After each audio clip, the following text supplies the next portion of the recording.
In the last example, we didn't have an angular acceleration. It was just a piece of bread falling to the ground, rotating at a constant rate. But what do you do if you do have an angular acceleration? So for example, a dentist drill where, dentist drills start from rest and they get to a certain speed after a while so that they can do their tooth work.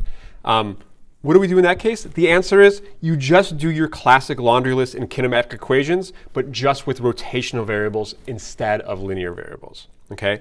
So let's dive into this problem.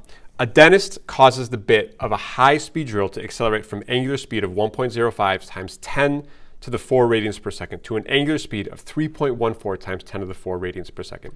Assuming a constant angular acceleration of 1.88 times 10 to the 5 radians per second squared, because it's angular acceleration, how long would it take for the bit to reach its maximum speed of 7.85 times 10 to the 4 radians per second if it were starting from rest? Okay, well, let's dive in. We're going to do a laundry list.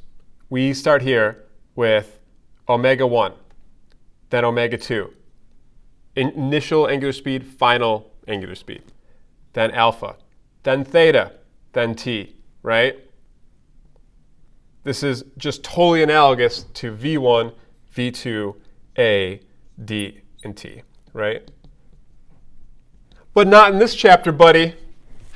All right, what is the initial speed? Well, the first two speeds, they're kind of red herrings, right? Really, this is asking if we're starting from rest now, in other words, 0 radians per second, right?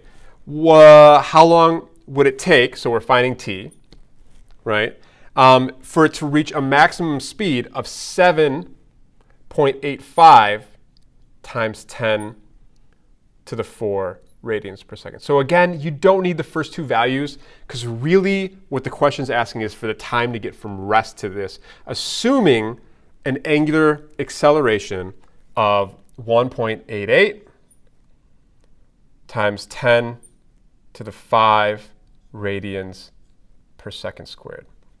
Okay, now, of our three kinematic equations, which ones do we use? Well, we have V1, V2, A, and T.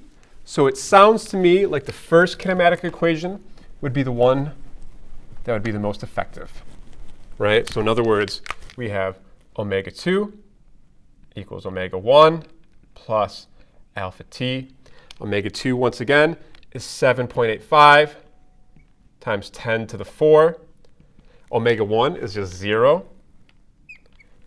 Alpha is 1.88 times 10 to the 5. And t is what we're looking for.